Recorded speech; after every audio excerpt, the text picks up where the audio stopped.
And good afternoon, everybody. Welcome. It is afternoon. It is like 12:01 01. Pacific time here in Las Vegas, Nevada, soon to be beachfront property. And we'll talk about that in a few minutes. My name is Aaron Phillips, and that is Neil Portnoy, my partner here to my right. How you doing, sir? I'm doing well. I'm not shaken. No aftershocks yet. I still have not that I ever want to, experienced any kind of tremor where I didn't have any alcohol. Yeah, it was so 8:21 Pacific time last night, our time here in Vegas. My wife and I were sitting on our couch watching kind of little TV as we were chatting. And all of a sudden we felt our couch kind of shimmy and shake. And we both looked at each other like, will you sit still on your couch, please? Like the leg is shaking, you know? And I'm not doing it. And then all of a sudden the lamp next to our couch has one of those hanging bulbs. Yeah, I've been there. I know the like, bulb. Tick, Yep. It was like, oh my God. I mean, it was the craziest feeling. First time ever, huh? Well, we didn't have such things on the East Coast, and I've been out here 22 years, and I haven't. You've never experienced it before out here. And yet all the shakes and the quakes and the fault movement, all the stuff that's gone on over the years, never felt. Even Thursday when we had the first one out of California, my wife and I were hiking up out Mary Jane Trail up in Mount Charleston, and until we got down the mountain, and our phones were blowing up from messages. Are there a lot of pot plants on Mary Jane Trail? Think about it. I know. There wasn't because I was looking, and I know my wife was not really looking beyond her feet. She has it. I'll tell you what. The height thing, yeah. I got to give my wife props because this summer she made a goal to conquer her fear of heights. Okay. She's 4'10". I'd be afraid of heights as well. Exactly. She gets a nosebleed when she tries to reach up to kiss me, but that's a whole nother story. So she had this thing, we're going to hike and we're going to start elevating. So we twice went up to Lone Mountain, which is up behind us, like West Alexander. Sure. And the first time we went up to the first trail, which was about 1,000 feet up. There's a nice bench there. You could sit and overlook. So we made the first level. And it took us a while. She took her time, and I was there and making sure she was safe. We were both safe. Coming down was a little slow too, but that's okay. Don't look down, right? Don't look down, and don't look out. If you have that fear of heights, you also don't want to look over. You want to just kind of stay focused on the trail until you get to your landing spot. Right. So then about 2 weeks ago, we went back, and she wanted to go past that first place. Good for her. Because there's another level. So we made it about halfway to the next level. And of course, as we were driving to the mountain, we saw coming from like the northwest, the sheets of rain coming. Oh boy. So I said to her as we were starting to go up the trail, I said, as we start going higher, it will either start raining on us or snow, or we might start seeing snowflakes. Yep. So we're halfway up to that other trail. And sure enough, it's starting to dribble. And I said, dribble. It was dribbling. Okay. It's like you said, when you're shaking and you have alcohol, you start dribbling kind of stuff all over the place. She was dribbling.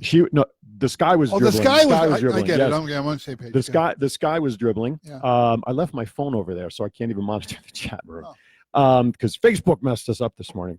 But anyway, so we made it halfway. We got down. So that was good. So last summer when my daughter Alyssa was home, they went to Mary Jane Falls. And with my wife's fear of heights, for those who don't know, Mary Jane Falls up there has switchbacks. If switchbacks is kind of like the turning lane, like S curves as you're going up the mountain. So as you're pulling off 95, you see the first elevation sign says you're at 3,000 feet.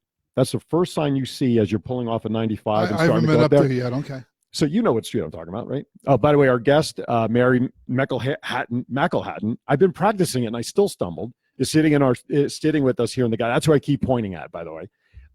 So she barely made it into the first switchback before she had to come down. So I said, babe, as long as we go past where you stopped last time, progress. We're good. Yeah. Okay. P.S. Make a long story short, it took us an hour because we took our time. We had to move over, people coming down, people a little faster behind us. How wide is the trail? Oh, I would say about 2 to 3 feet wide. So really, really narrow. Oh, yeah. Yeah. If you slip like I did coming down the mountain, which I'll share that story in a second, you'll take it. You'll get trees landed in your body. You didn't know you had parts of your body. Oh, yeah. Oh. So you're only talking about a couple of feet wide. And they're gravelly. That's mini gravel, dirt and stuff. So it's not like you're walking on pavement. No barriers. No barriers. Oh. But I will say this, though. Mother Nature or some really good bricklayer at some of the switchbacks, some of the rocks were laid literally like steps. So it was really easy to go around some of those curves. So anyway, so I posted pictures. We made it to the top after an hour. We made it to the falls. It is absolutely beautiful. Absolutely beautiful. to get up there, and you see the water coming down. And what's interesting, of course, when we left our house at about 9 o'clock to head up there, the temp at our house was 82 degrees. We get to the entrance of the trail when we parked the car, it was 66 degrees. Nice. So we go up to the mountain, we get to the waterfall area. Now, when you're standing in the shade of the mountain where the waterfall is coming down, there's has to have been a 15-degree drop in temperature versus if you took one step into the sunshine. It was like a cold and hot thing right there. You saw the dividing line. The Continental Divide. It's actually at Mount Charleston. Pretty much so. But it was absolutely beautiful to see this water coming down, running down, and we made it up there. We were sitting. We probably stayed maybe 15 minutes or so on the top. Did she get the bumper sticker when she went down? I climbed. I survived. Yeah. Mary Jane Falls. Yeah. So we made it. Took a nice. Now we were the ones as we were going up. We're like, how much further we got to go? So we're passing everybody, saying, "You're almost there. You're almost there." The fun part was, as we were going down, we got to say, "You're almost there. You're almost there. Don't worry about it." Love it. So we were making good progress. We were about halfway down, and we had just turned on a switchback, and I was leading her. I had her behind me, and all of a sudden, my right foot, as I planted it, stepped on a soft patch of gravel, the gravel dirt, and my right leg went out from under me, twisted under me like you would see a basketball player when they fall, and you torn think ACL. that's what I was thinking. And as a matter of fact, you can see this. I won't hold up the camera, but I still have a rock in my hand from going down, a little teeny pebble that embedded. I go down. Now, as I went down, I literally started sliding to that edge of the trail. And I'm like, oh, dear God, please, this isn't happening. So I stopped, plenty of space. It seemed like I was getting closer than I really was. I got up, made sure I could put weight on my leg, which I was able to. I stood there for a couple of minutes, and we just slowly took our time down. I went to quick care right after we got off the mountain because, God forbid, it's a weekend, a holiday. I'm hoping to go out of town next week. So fortunately, there was no structural damage. You know knees, how they move your knee and test your movement. I don't have any knees Yeah, left. exactly. So no ligament damage, all swelling. I had to have ice on it. I wore my brace a couple of days just to keep it down. It's sore and tender right now that if I try to lift my leg and bend it to put socks on, it reminds me that it hurts. So Wait. What's that? Trying to put you just turned 55. Yeah. That's the first stage.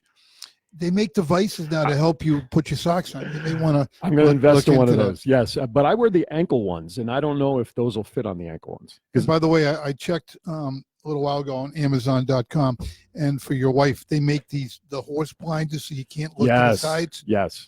Do they make them for people? If you're 4'10" and below, you can wear them. Well, she's 4'11" and a half now, or 3/4. No, she's not. Well, on a good hair day, she is. Yeah. Mary's met my wife. I don't have good hair days. No, I don't either. Neither do you. Yeah. No, I don't either. I go by how the goatee is laying. That's right. If it's, did I get bought a new goatee? trimmer. Did you really? I bought my other one. I've had it 5 years. It doesn't work. Doesn't. So I bought a new one. Did you just try maybe $50 Costco? Did you try at least maybe cleaning the blades out? Or I did, changing and the battery? blade fell apart. Oh, okay. There you Thank go. God I can draw. There you go.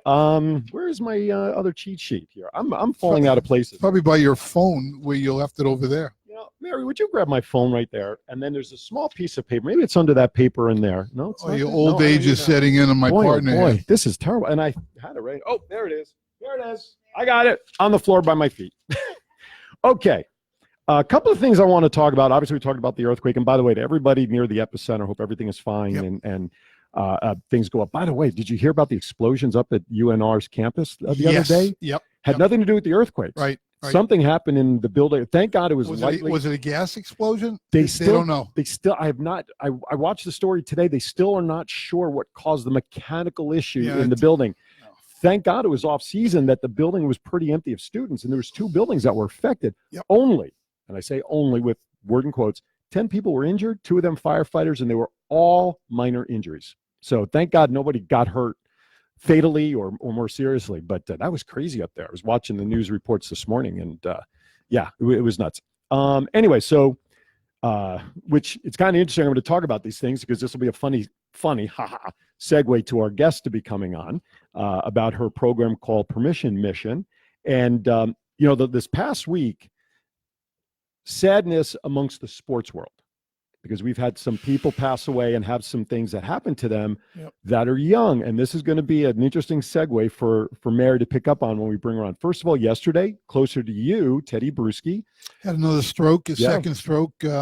Thank God he caught it. He recognized the signs of a stroke coming on because he's got the stroke foundation. Right. Excuse me. He had one when he played with the Patriots, sidelined him, came back and played a number of games, but they caught it early enough, and Teddy's doing fine. Well, that's good. So yeah, all reports are positive for Teddy.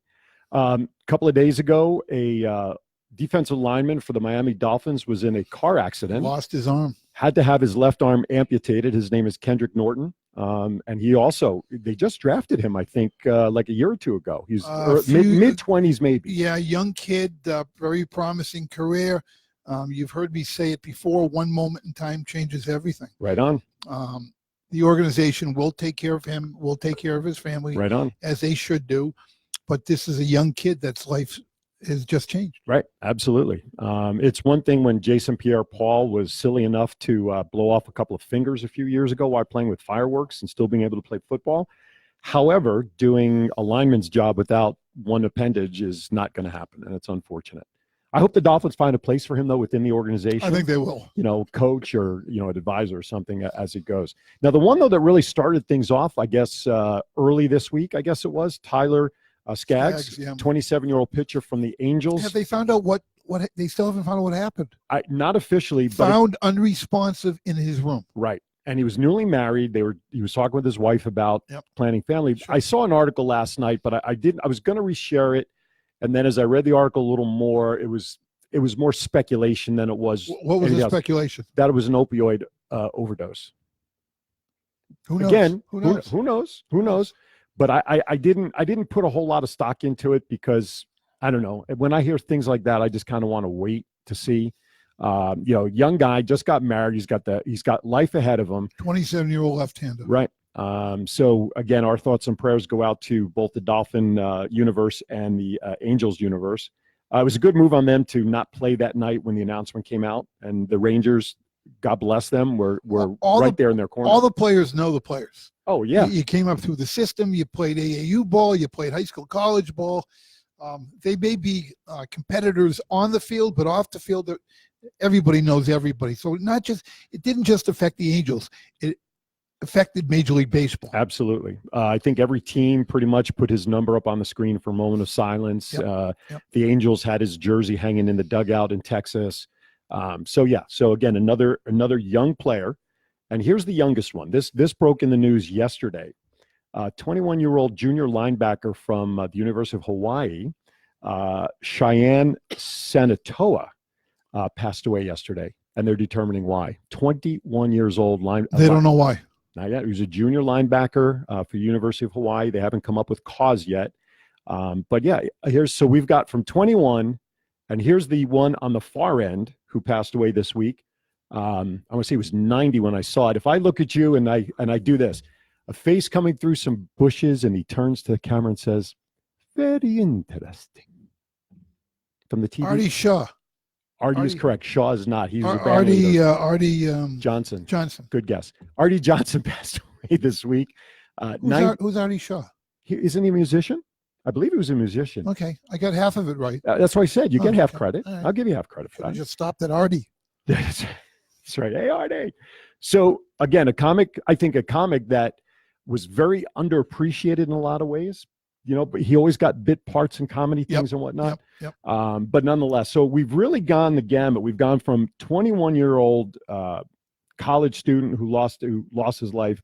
Artie Johnson, 90 years old, also passed away. So I'm not looking to. I didn't want to start the show necessarily this way, but they're newsworthy things. I mean, and interestingly enough, and I did not plan this, but talking about those things is a great segue to bring our guest up right now.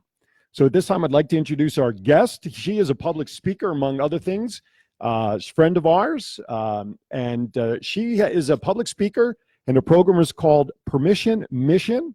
And please welcome Mary McEllhattan to the show.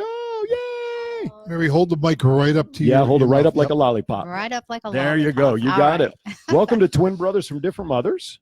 How are you? I'm well. Thank you for having me here. Did you have a good today. holiday? I had a wonderful holiday. What'd you do? Anything special? My 4th of July is always very special. My son turned 33 on the Right 4th on. of July. There you go. That's good. So that's that's very a good. big What the hell did you boom have right him there. when you were 38? I mean, really? Yes, yes, very true. Yeah. But yeah, so welcome to the show. And I really did not purposely plan talking about those individuals in conjunction with having you on. It just sort of worked out that way. But anyway, Mary and I met a handful of weeks ago, maybe almost 2 months ago. She was a guest speaker at one of my networking meetings, NetLV, which meets Wednesdays at Mimi's. I always get those two Mimi's combined. Cafe. Thank you. Charleston and Fort Apache. I like Mimi's, 8:30. but they got rid of the bran muffins. Did they really? I used to go in for the bran muffins. Did The- they also the have good? best. Did they also have good chocolate ones? Or I like I'm bran. thinking of Marie Callender's. They have the big, deep chocolate. You know how you muffins. do your pre-show They're all routine good. in the back room? Yes, sir. Bran muffins work every time. Gotcha. They're cleaning devices. Yeah, what you're they're saying? cleaning devices. Gotcha. Yeah. Gotcha. Okay. I'm always, Anyway, yeah, you. always surprised with what men talk about. I thought only women talked about that stuff. No. And then we're shocked that the women actually talk about that. It's Exactly. crazy. By the way, courtesy of Barry Waxberg, and I don't mean to digress, but he was a big band leader back in the day along the same time With as Glenn Miller. Yeah. Yes, with Artie Shaw. Anyway, see, our folks in our chat room help us answer these questions. Nice. So Mary. So we met a couple of weeks ago, and she was talking about Permission Mission, which I'll let her kind of digress into, but I'll just lead in by saying this. It's a program that you present in a forum that allows people to talk about a topic that for a long, long time and generations upon generations has been thought of taboo.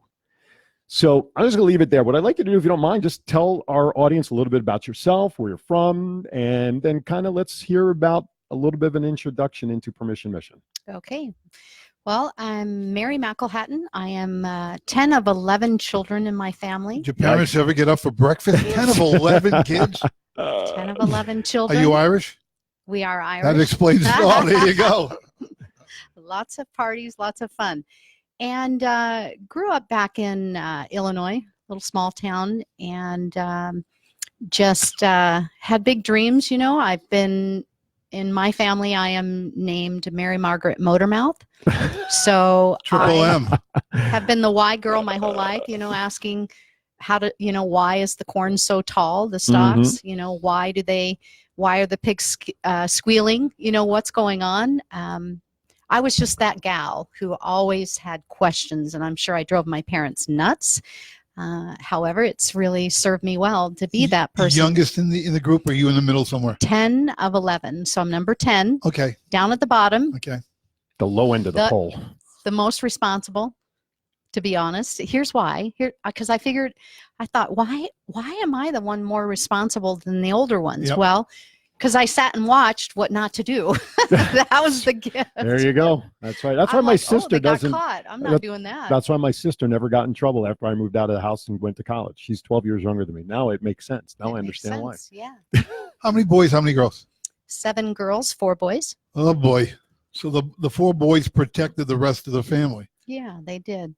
They were awesome. And which brings me even to talk about why I talk about this conversation that they say is taboo. I'm here to tell you that it's not. I have lost 3 siblings, and the first one was in 1981. My favorite brother, I got to be honest, we were very close. He passed away on a motorcycle accident. And I remember that day specifically where, you know, my life was forever different. My family was forever different. The family that once felt safe and very loving all of a sudden didn't feel that way. It was very chaotic, very crazy, very upsetting, of course. Life gets in the way. It turns the world upside down. Yep. Why don't you explain to our audience, because we still haven't said what you do. Well, and we're purposely doing. I want her to build into. Okay. She'll get there. All right, because I want to learn too. Yeah, of course. She's getting there. See, I know the story, so I'm just kind of letting it go. I'm listening. I have a sneak peek. Okay. So because of my nature of wanting questions answered, I was, you know, at the funeral home asking questions. I was told to be quiet. I was asking my parents questions. They didn't know what to say. They were saying, be quiet. I was looking for other siblings. They were all in their own grief. And there I was. I felt very alone. I felt that I understood something beyond my years, because I remember looking at my brother, you know, at the service, and I was thinking, wow, I'm 14 years old and I may not live a very long, long life. And anyway, that was when life changed for me. Not always for the better. It was, I lived in a family that was very close, that went very separated, very individual. Everybody kind of did their own thing. Sure, sure. It impacted everybody differently. Nobody understood. We didn't talk, and family didn't want to talk about it. And I think a lot of that was because the world didn't want to talk about it. And so I sat in that family as best as we could. We did the very best that we knew how. And then in 2001, we lost another brother to a car accident. Who took charge? Was it one of the siblings? All of a sudden, were you the one who stepped up? You know, I'm not sure. No, probably. I think my mom did, to believe it or not, because I look back and I watch how she navigated life differently with having to, you know, say goodbye to at that time now 3 children, because my mom lost her first child to polio back in the day when the polio came out. Wow. So this was number 3 for her. And I was a mother when the third one, you know, when her third one passed away. I was a mother, and I thought, you know, oh my gosh, like, I don't know how I would deal with this. And my mom was a strong woman. She always said, if you cannot change it, don't. But if you can, you better Do something about it.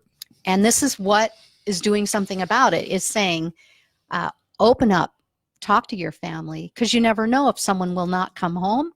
We know this here. We have to connect this together so we can keep those connected at all times. I think we'll live differently. I know I have, by doing what I do today and really practicing what I preach. And something interesting happened. So 3 siblings passing, nobody talking about it. And then my father got sick 5 years ago, and he wanted to finally talk about it. So and of course he asked me, because I'm Mary Margaret Motormouth. He wanted to get it right. He's like, I want to get it right, Mary. You've got to do this for me. I know you like to talk, and I've got to get all the things I've been holding out for so long out. And I watched a man who was very quiet to a very open, vulnerable, honest, loving, accepting man. And that really twisted my mind. You hadn't seen that before. Never had seen that before. And so for 3 months, we talked about death every day. It was the most inspiring, most difficult, but most rewarding at the end, because here we are all together as a family. We had acknowledged that his passing was going to take place any day, and we got to love on each other, and we got to really be there for one another. And if that could happen to my family, I know that it could happen for other families. So, you know, I came back from Illinois after his service, and I couldn't sleep for weeks. And I thought, why do we not talk about death? Why do we not talk about the one thing that is a guarantee when everything else really isn't? Right. And I opened up part of my heart to explore and discover and figure out, okay, well, I'm on this journey. I'm on this mission now to uncover, what is it? Is it the fear of it? Is it the acknowledgement of it? Is it who knows? The unknown. The unknown. The unknown. It is the unknown. Let me ask you a question. How much does religion kick in? Again, we're all individuals. You can't typecast and make generalizations that everyone's going to handle it the same way. Everybody's got different buttons. I mean, I coached college baseball 15 years. I couldn't coach each kid the same way. Right. Same thing with what you do. You can't talk about it the same way because you don't know how it's going to affect that person. It's going to be different than the other person you're going to talk to about it. How do you approach that? Well, for me, I think I've just got to stay focused with the fact, whether people believe in different religions or beliefs or any of that. For me personally, I've got to stay grounded in the fact that you have a physical body, I have a physical body, he has a physical body. One day, it's a different physical body he has than he's got a rocking physical body. Yeah. You know, working out all. You're looking great. And I've heard your story, so I'm truly inspired. I looked the same way, but then I woke up. I don't know what happened. Well, I always say I look like Jane Fonda in the morning too, and then, you know, by the end of the day, it's a little different. There's a few buffets. There you go. I hear you. I hear you. But the point I was getting at is the afterlife. You know, people believe in it. People don't believe in it. Yeah. People fear pain. You know, we're all going to go at some point. Mhm. How are we going to go? How do we want to go? And how do we plan for that? Because eventually we're going to be gone. What have we left? What legacy? I look around at all the artwork and say, you know what, I did my job already. Mhm. You know, my work, my life, who I am is going to live forever. Physically, I'm not. Right. That's a gimme. How do you address that with people? Sitting with them individually, hopefully in their home, at their kitchen table, with couples. I always say it's so inspiring to be with couples to talk with this topic, because it would be sad to see that your spouse, your significant other, would be alone when they've spent their whole life with you. That's right. It So changes. why not do something this powerful together? And I just listen individually to what their wants and needs are. What are they? What's most important to them?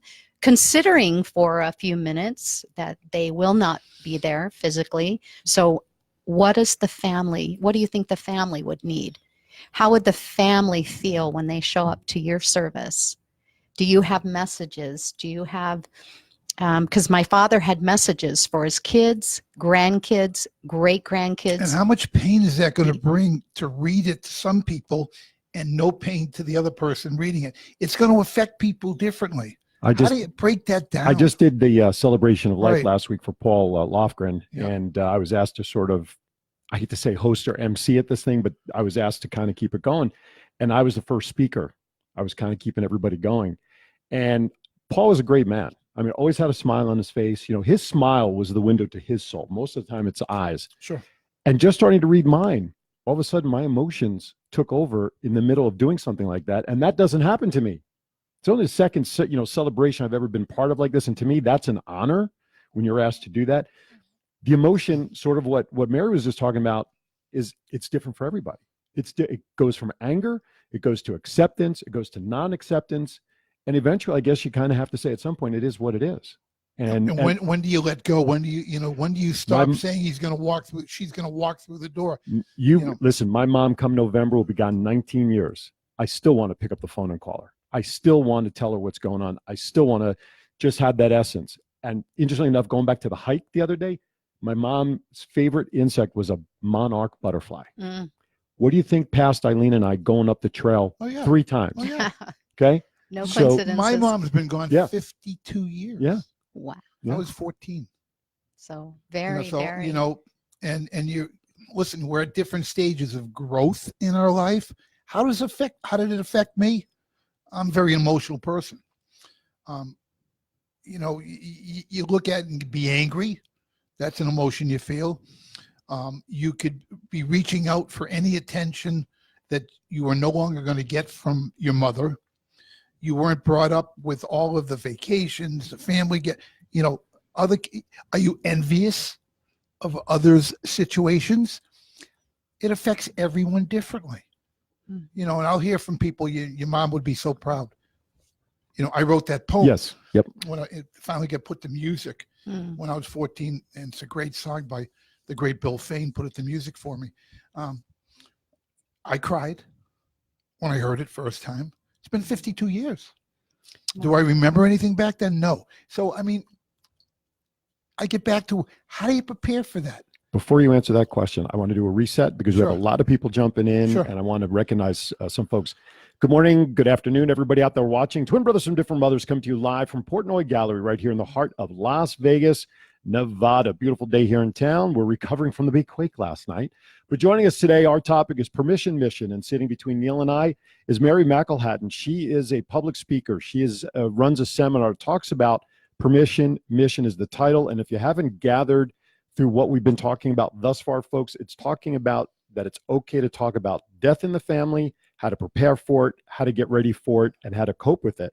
So I want to thank everybody for watching. I just want to acknowledge Barry, Monique, Steve Henry's out there. Debbie Lucky's out there. Lisa Taylor is out there. Oh, okay. So that's somebody you know? I do. Okay, there you go. Where's she from? Because she asked where our show's emanating Oh, from. Las Vegas, Nevada. Oh, so she's here too? She's probably out of town vacationing Oh, because that's okay. what her and her husband do well. I'm Gotcha. jealous. Thank you, Deb. Diane is out there. Stacy Tesh and a bunch of other people. We thank you all. Please reshare this because if nothing else, the topic that we're talking about, my wife just signed in.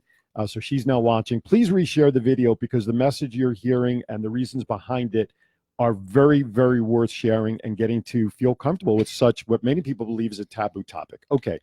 So I'm sorry. Go back to the question. Do you really think I'm going to remember what I said earlier? It's not but I want to start talking about the mission itself. But yeah, about coping and dealing with when you know it's time. I have a very good friend here in Las Vegas, a wonderful performer, just lost her husband to, a suicide type, whatever situation. It doesn't matter what the situation is. That person is no longer with you. And at what point do you stop or do you continue to post photos, talk about memories?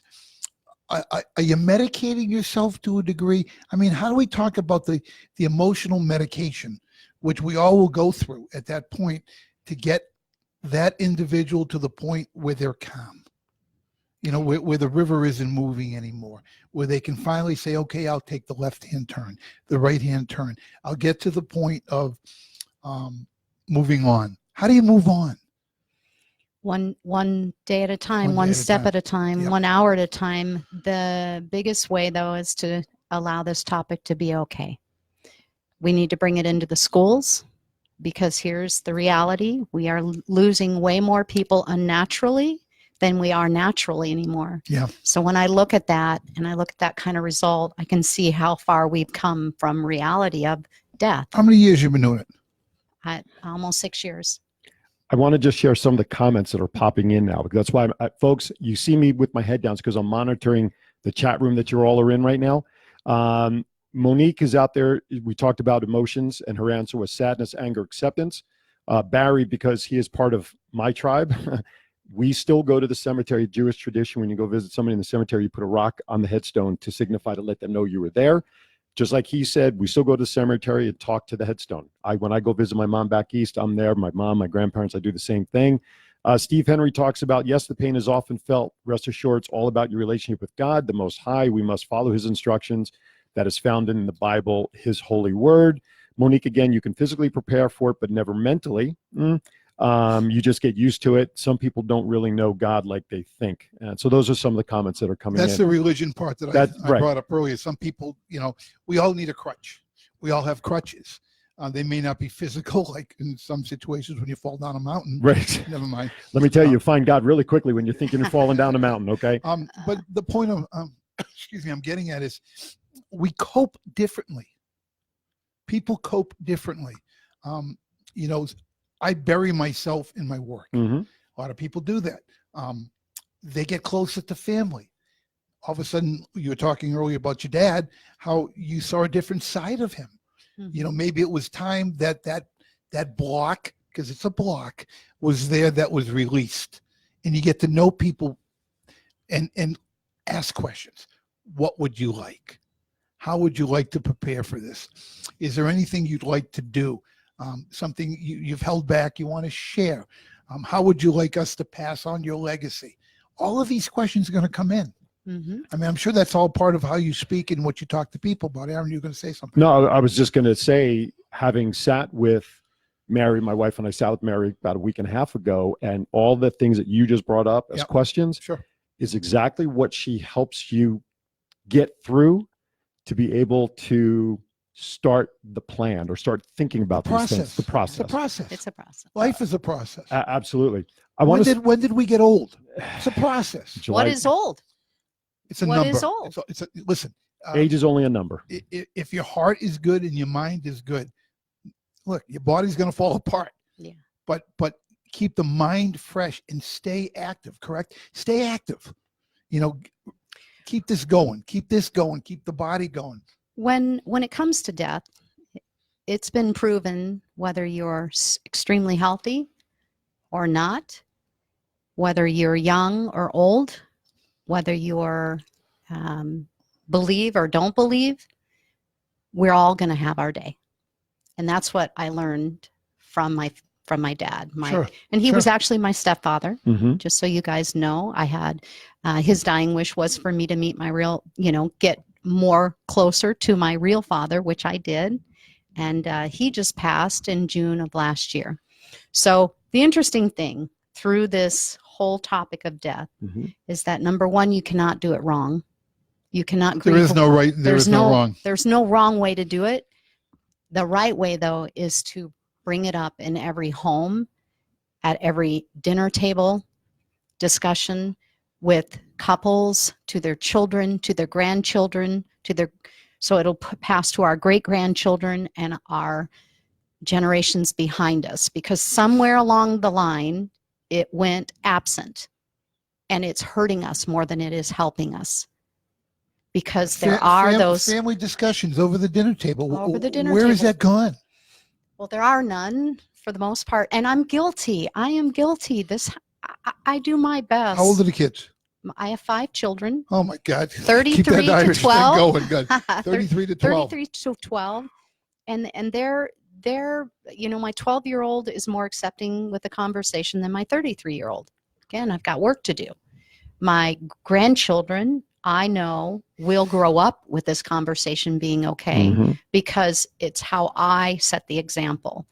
And it's a part where I've just committed to taking a lead to better help my own family. Why? I Why? want everybody else to have it as Why? well. Key word is, why have you taken the lead? Other than the triple M thing, we'll get away from the motor mouth and that. Why have you taken the lead? Well, personally, I've taken it because I feel more alive than I've ever felt in my life, Why? talking about a topic that people said don't talk about. Opening up barriers and opening up doors to a discussion. Yeah, So, and then the other why is because when you have to sit before a family who's never had any discussion and has no means and no money to honor their loved one the day that they have to, you never want to stop talking about it. You never get want to it. stop bringing education to it, because we all love our families, even Right. the pain in the butt families. At the end of the day, we love them. I mean, I had a discussion with my 32-year-old, and we have a great relationship. And I said to him, Jake, we just set up a family trust. We've made you the executor of the trust. So we've started the process, and I have no training in this. I didn't know what it, but None somebody of us said, do. we don't, where's the Bible that gives us the outline of what to do next? And I just wanted to let him know, it's in place. And we believe in you to be able to be the trustee. These are the terms of the trust. And just want to let you know. Yeah. That's First awesome. step. First step. You've set a great example. He will be at that age one day for his own family He's to not gonna- start the same thing.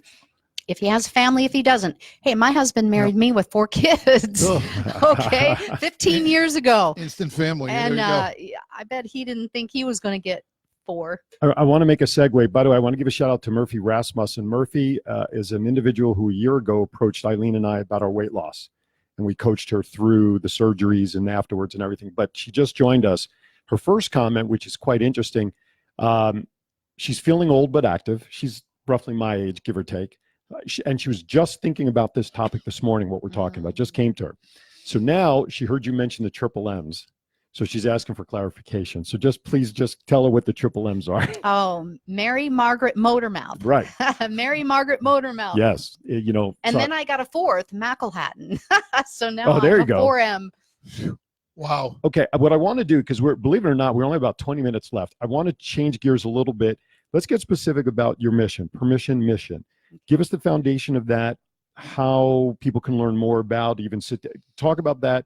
And then second part of that is I want to talk about, you are affiliated with Palm Mortuary here in town. Yes. And how you're able to continue on your mission as you also have a home with Palm Mortuary. So if you would. Okay. So permission mission, if you take the word right in the middle, is miss.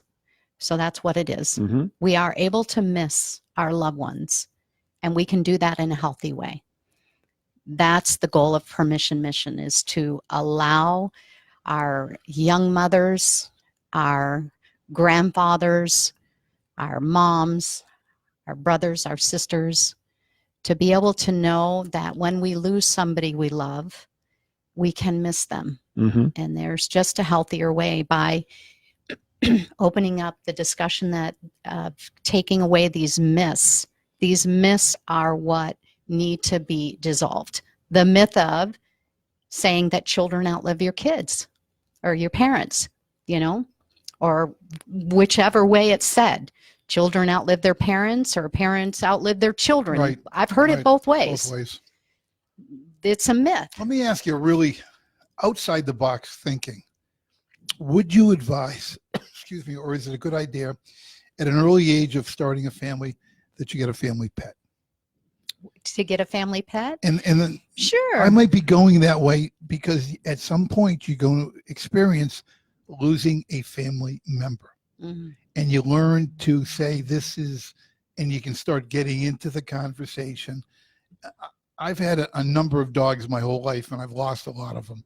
And the pain isn't any less with the next pet. And whether that's helped me cope with other situations or at least start a conversation about with the kids, with family members, that it's okay to grieve. It's the circle of life. Watch the movie. Yeah. Does all of that stuff help? It does. It's still not addressing the problem. The problem is if I don't acknowledge that one day I will not be here and be okay with it, to talk to my children about my wishes, and this is what I want, and this is what's important to me, I am still not giving them permission for them one day to say the very same thing. See, I love the analogy of having a pet and letting a child see. The interesting thing is the child will understand death better than we will as adults, because we have been programmed as we grow up what not to talk about anymore.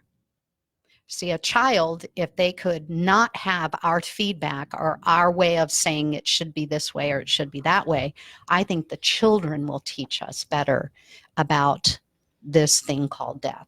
Well, there's the old saying, the first step to recovery is admitting you have a problem. So as Mary was just kind of alluding to, unless you acknowledge that death is part of life and it's okay to talk about, that's when people start talking about it. So I just wanted to emphasize that. I do want to caution everybody in the chat room, and I don't mean to digress. I love the conversation that's going on in the chat room. People are actually talking to each other with their thoughts. We do not specifically talk about politics and religion ideas here on this show because we don't want to be branded one thing or another. We're an entertainment, informative, fun kind of show, and Mary is bringing forward information to really open our eyes to the discussion of planning. So I respectfully ask everybody in the chat room, please watch your comments that the chat room does not become a religious form of beliefs. That's not what we want the chat room to be. Share your thoughts, share your opinions on the information Mary is sharing. But please, I ask everybody just to control and monitor your own comments and make certain they stay within the fact that this is informative and not a spark for religious debate. Yeah. Okay, thank you. And if I just address one thing, when I was a child, I remember, again, when my brother passed away at 14, and I saw such division and separation just in my own family. Sure. So knowing that death does that, I think my mission was starting at that point in time, because when I went into schools and I saw that the kids were, some were smarter, some were not, some were prettier, some were not, it was a way that we separate ourselves from one another. I'm guilty. I'm not talking about anybody other than me and why I do this. This topic called death cannot separate you, whether you believe or you don't believe, whether you are white or whether you are black. It cannot. And if we start at that forum, it wouldn't raise any question of whether you believe something that I don't. We've got to just stay focused on what it actually is, and that it is living and it is dying. It doesn't matter about all the other stuff that we can put to not talk about it again. Mhm. And I hope that, like me, who prayed for something, to be able to have a foundation to grow on with people, not against people, not for them or without them, but a foundation where we're all equal. It is this topic. We all die regardless of skin color, race, creed, religion, blood type, whatever. We all die. So why does there have to be separation? Me personally, I love going to a nursing home. Okay. You know, when I do the cartoon Right. stuff, Mhm. because it's great faces, it's stories. Oh, yeah. Is that something that's intertwined into what you do, where you would even bring the family or have families bring families and be part of that nursing home? Because whether they're in hospice or they're just in a nursing home because they can no longer take care of themselves, maybe the relatives are all gone, they're all alone, to go in and talk to people. Listen to the stories. I've always been taught, even though I lost a mother at age 14, that respect your elders for one reason only. They've been through things you've yet to experience. And once we learn the stories and we become a sponge and we start sponging, what are your fears? What are your hurts? What are your likes? You know, I'm going to come back and visit you tomorrow. You said you liked butter pecan ice cream. I'm going to bring butter pecan ice cream for you tomorrow, and I'm going to do a cartoon for you.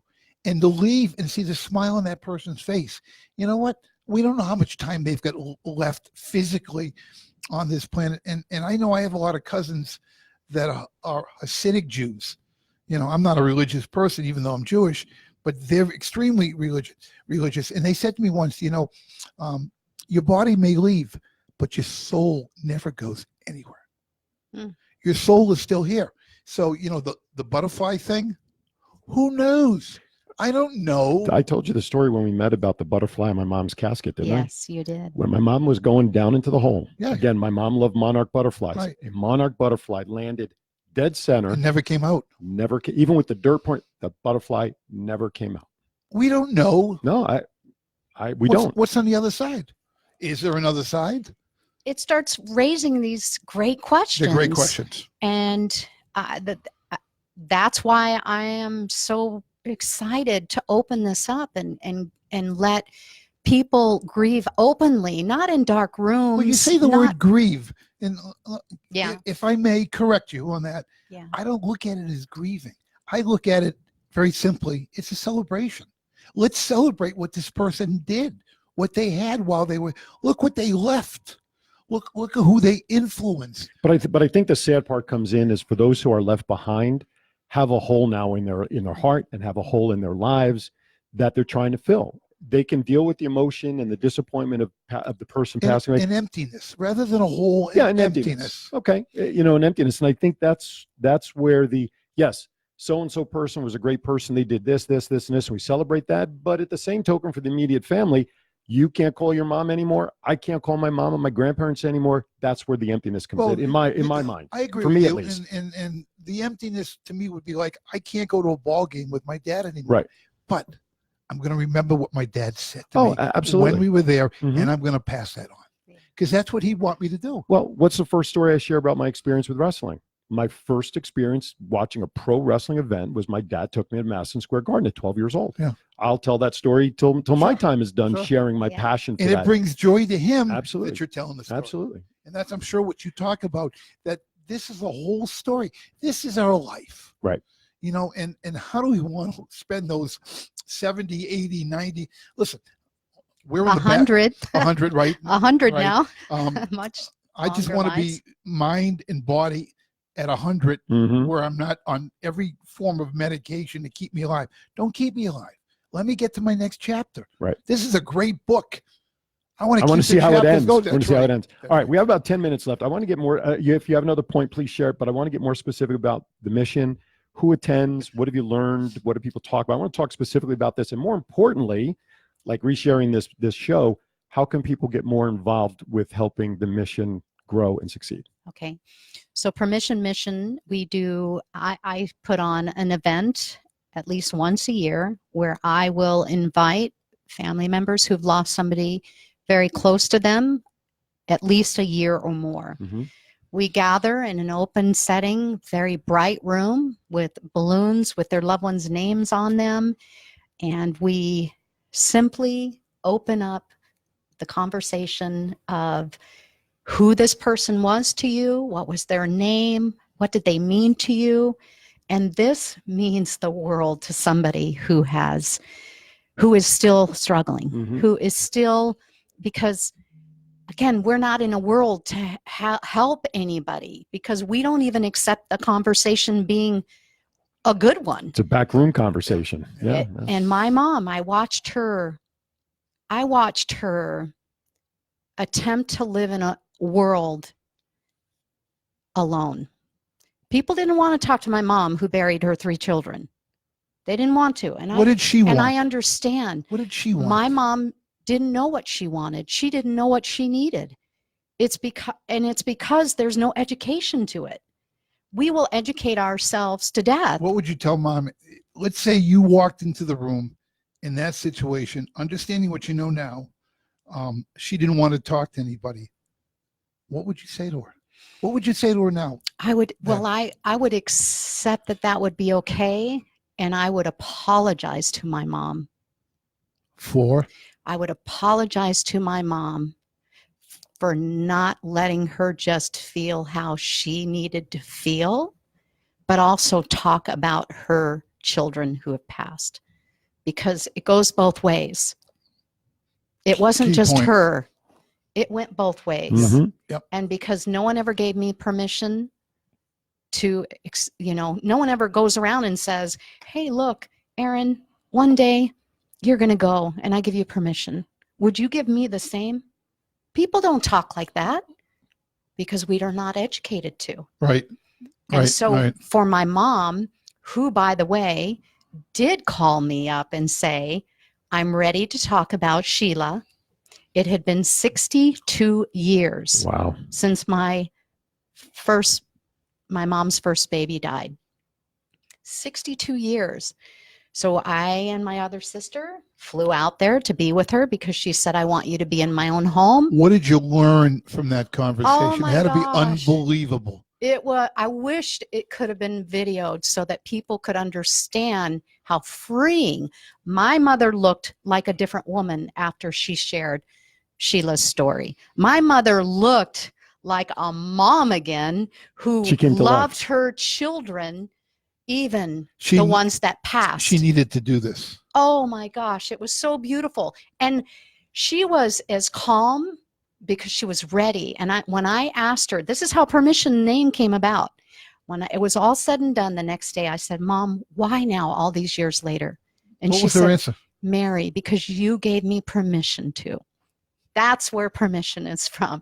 I feel like I get tears hearing you say that. That missing part, the miss in there, was finally acceptable because she loved her child no different than she loved me. Sure. She just physically didn't get to have that nurturing part. However, in her mind, had I knew better, I'm sure I would have done better, but now is the day to do better. Now. It was a second opportunity to do it. It's right? now. You've learned from that moment. Right. Oh, yes. To be able to share that. The torch was passed. So now you understand a little bit more about it and how to go about it. So there's no fear with you about doing that now, where there may have been apprehensiveness, keyword, and now you can do it freely. I want to just share, and I want you to talk very briefly on what brought you to Palm Mortuary, because I want folks to understand that a lot of what she does is one-on-one with folks who have to open up to start talking about this. And we didn't talk about Palm Mortuary for the last almost hour for a reason. She's not here selling Palm Mortuary. She's here talking about the belief that is okay, give permission to talk about this topic. When I heard Mary speak at that networking meeting the first time, and I told her this when we met afterwards for lunch, even just listening to you, and this part I didn't share with you. Even when we met and we did lunch, when we talked at lunch, how much I adored you and how I feel connected to you. I felt, just talking with her, a release. Sure. Just listening, and the way she speaks to everybody, she has a very calming approach in her delivery, just in conversation, that by the time you're done, you're like, oh, okay. You know, and I think that's part of the allure to talk with Mary. So when we get Neil's point, I want you to give out your phone number, contact them, whatever you need to for people to reach out to you. Okay. And then we'll go from there. What I was going to bring up, what I think would be a great idea for you, write a book. Write a book. It's in the works. I knew it was. because again, what Aaron just said is, I feel the same way. A calmness has come over me. Mm. And that's just with a 1 hour, 45-minute conversation. We need to be in our happy place. Mm-hmm. Sometimes a happy place for me, it's my drawing board. Right. People say, what do you do to relax? I draw. Mm-hmm. You know, what are people, sitting on your lounge chair, in the house, outside, you pick up a book because maybe it's time for you to do this, and you start reading. All the emotions from reading, we get emotions from visuals. We also get emotion from audibles, Mm-hmm. but we also get emotion from reading words. Because what are we always taught? Words are powerful. Right. Knowledge is power. Mm-hmm. Just a casual, I think it'd be a great idea. I'm glad you're doing the book. I had to say that. Now Maybe you'll do the cover. There we go. Ding. Okay, so we only have a few minutes left, and we never go to literally the close. We end up closing out the last 5 minutes with our own shtick. Way too interesting. And I could see multiple discussions with Mary coming all the time. Right. Okay, so let's talk about this real quickly. Contact information before we don't do it. Let everybody know how to reach out to you. Okay. My cell number is 702-812-1435. Give it again. 702-812-1435. On social media at all? How do they reach out to you if they're not? I put it out there. I've gotten many calls. I put my cell number out on Facebook. I hope this time to get a little bit more response than last. Again, because it's just a new day. We are feared with death. Right. Think about it. Yeah. The earthquake, everybody now, that is not how it's supposed to be. We are to live. If we have something come up, we will deal with it together as we always have. You know what the turning point for me was? Bill Buckner. We all know Bill Buckner. Yeah. You may not, but Red Sox first baseman, the ball went through his legs, and the Mets won. When he was 69 years old, he died this year. Mm-hmm. 69, and went, you know what? I'm 66. Holy shit. Mm-hmm. I'm going to start living every day. I'm going to plant seeds everywhere I can. I'm going to meet everyone I'm able to meet. I'm going to share. I'm going to give. I'm going to enjoy. I'm on the back nine. You mentioned, you mentioned about how the earthquake, people start thinking negatively. You know, when I came here this morning, coming down Okie, going under the 15. Yeah. Do you not think I was thinking about what if something happens right now while I'm under this freaking overpass right now? That thought crossed my mind. I've never thought like that before. If it did, it was meant to happen. God, I'd hate to think all this getting back into shape would have been a waste, though, if that would have happened this morning. Is that the only thing you were? How about your wife? You weren't concerned about you being personally at that moment. At that moment, okay. We know, yet we don't know. Right. Yet we know. How can people get involved with the mission?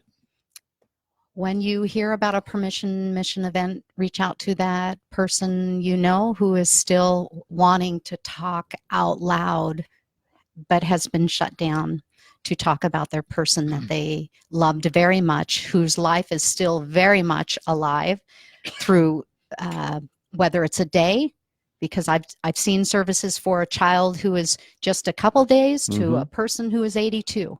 Love is the same. That impact is the same. Can you see the last couple of messages there in the chat room? So if you want to give them a shout out. All right on, Becky. She's from my hometown, Right Olney, Illinois. And Monica is somebody, we do the same thing. Girl, I got you. You got me. We just want to educate families so that they have a better chance at staying together. They have a better chance at not spending a whole lot more than they went into. and they have a better chance of just really understanding that, we're not planning our death, we're planning for our life well lived, That's no right. matter how many years we get. Can I just, Yes. because I don't know whether Mary's ever heard that poem that I wrote. There's been other verses that I've written, put to music, but I was 14 when I wrote it, never written before. Your tree of hope lingers with age through days of thought were put on stage. A stage of hope where life can't die, climb onto the branch, reach for the sky. But tear down that tree in a deed of hate, so will end your tree a distant fate. I sit alone atop the hill to think my past at lone at will. I myself have tried to be what in her eyes she wants to see. Be a success and make me proud, and up I stared into the cloud. Sky's the limit, what's in store? Nothing left but an open door. Now it's 14 when I wrote that. But I know, it's pretty powerful. This might be easier for you to see. But these are the last few messages Yeah. just popped in. just Teresa popped in. Baker, yes, So, from Olney, Illinois, too. so We went for to high every- school together. Oh, Hey, man. Teresa. See, there's a connection. So everybody that's watching. Meredith, we worked together. Oh, we need to write our book together. All right. There you go. So everybody that's watching, that whether you know Mary or not, please become part of the mission. You know what you can do by simply resharing this video. Get this message out there. Stay tuned to Facebook with Mary. You can look her up. Her last name is spelled Mcelhattan. If you want to connect with her on Facebook. MOUSA. Exactly. No 4 M's in that. Well, it might be 4 M's. But anyway, so check her out. If you're not sure, you can reach out to me on Facebook as to the spelling and how to connect, and I will certainly connect the two of you. By the way, Meredith, one of Mary's friends, loved the poem, by the way. She just punched through on the chat room. Thank you. I almost hate to say we're out of time. We're actually over a little bit because of it. But this is such a great, great topic. And folks, we didn't even scratch the surface. We didn't. And it's a shame as of right now. Oh, hashtag permission mission. That's a great idea. Mary Margaret Motormouth. Yeah, Monica just threw that back in there. So please do your due diligence. Reshare this not only to Facebook. If you're a member of LinkedIn, reshare the link there. Reshare it on Instagram. Reshare it on any social media platform that you have. The podcast for this show, as soon as we're off the air, will be visible on my Facebook page and on Mary's when I retag her. But we're also on iTunes, TuneIn, Stitcher, SoundCloud, and the links will be on LinkedIn for just the audio portion, and YouTube. We will be resharing this video up on YouTube.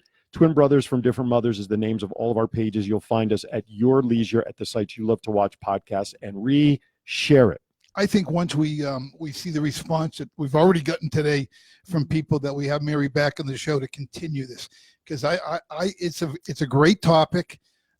Maybe the book will be started by then. We can talk a little bit. It started. Okay, great. And how people could reach out to you. This is something that needs to be on the table. This is a table book. Yeah. This is a discussion book. We're all here on this planet for such a short period of time. What do we want our legacy to be? How do we want to be viewed by people? And how do we want to make it through our lives happy? Closing thought. I'm going to end it with what this means to me, and that is death, no, KNOW, more. Death, no more. That's the name of my book. Love it. It is going to help us. I continue to heal every day with my losses, and I just hope that I can touch somebody else's life who's just not seeing or has never had anybody tell them permission for their child or their loved one or their husband, that they're not alone. We meet people along the journey. Life's a journey. People we meet later in the journey know nothing about where we came from, who we are, how we've been affected through that stage to get to this part of the journey. It is so imperative to talk. Get it off your chest. You've heard it before. Talk about it. It's good. It's healthy to talk about it. We're here for such a short period of time. Mary, just give your phone number one last time. 702-812-1435. That's my personal cell. Solicitors, if you call me, you're not going to get anywhere. If you call me about this topic, I'm going to help you in every way that I can. I just want to remind everybody out there that Twin Brothers will be dark next week. I will be out of town. So we'll be back on the air on the 20th, but rest assured, next Saturday, if you want, just pull up any of the podcasts. If you need to re-listen to Mary's visit with us next week, it's available. It'll be available as soon as we're done today's show. Thank you so much for coming in. I mean, I know we barely scratched the surface, and you know how We did enough, though. I hope so. We planted big seeds today. I want to close with a poem of my own that I learned of years ago when I was in Kiwanis, and I read it at Paul's Celebration of Life, and I think it fits in. Maybe you guys have heard it. It's titled, "How Do You Live Your Dash?" I read of a man who stood to speak at the funeral of a friend. He referred to the dates on her tombstone from the beginning to the end. He noted that first came her date of birth and spoke the following date with tears. But he said what mattered most of all was the dash between those years. For that dash represents all the time that she spent alive on earth, and now only those who loved her know what that little line is worth. For it matters not how much we own, the cars, the house, the cash. What matters is how we live and love and how we spend our dash. So think about this long and hard, or the things you'd like to change, for you never know how much time is left that can still be rearranged.